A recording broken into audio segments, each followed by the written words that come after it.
New at 10, a South Florida couple thought they had everything in order for when their time came. They didn't want to be resuscitated and suffer, so they signed legal documents. But as the 19's Patrick Frazier reports, their last wish was not granted, leaving a widow fuming about how the love of her life was treated.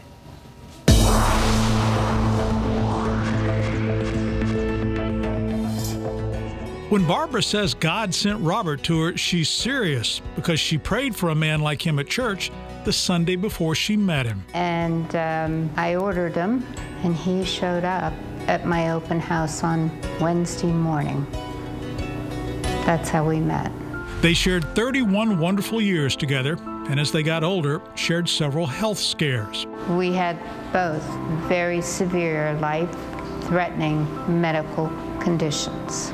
Conditions so severe, they both made a promise to let each other go peacefully when their time came. No resuscitation for either one, ever. They went to an attorney and filled out a living will, marking no cardiac resuscitation, no ventilator, no feeding tube.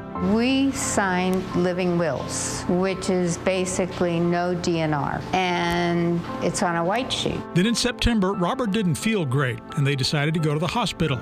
As they were leaving, Robert faltered. I couldn't hardly hold him, and I knew.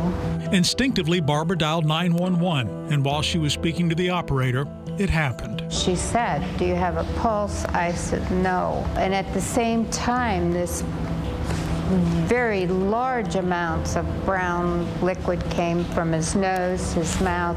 Barbara said Robert was dead, and a few minutes later, the paramedics arrived. And I said to them, "Please, don't resuscitate this man. Don't touch him." They asked Barbara for proof Robert didn't want them to try to resuscitate his heart. She ran and got their living will. They pushed it aside, and they said, "Do you have a yellow paper?" I said, "What friggin' yellow paper? What are you talking about?" Barbara says when she couldn't show the yellow paper, they went to work. And they put this mechanical machine on him, smacking like this, and I screamed at them several times, "Stop!" Barbara says a deputy told her if she didn't stop hollering at the paramedics, she'd be taken away, and so she grew quiet. And I sat and watched them torture my husband. Torture. They couldn't restart Robert's heart. He was officially dead. But Barbara's anger at what he went through did not end. It tears me up. It tears me up. All because I don't have a yellow form. Who knows about a yellow form? This is the yellow form the paramedics were talking about, a do not resuscitate order signed by the patient and their physician. So even if you have the living will that says do not resuscitate, without the yellow form, the paramedics are required to try to resuscitate you.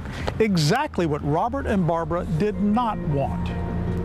His wishes were not respected.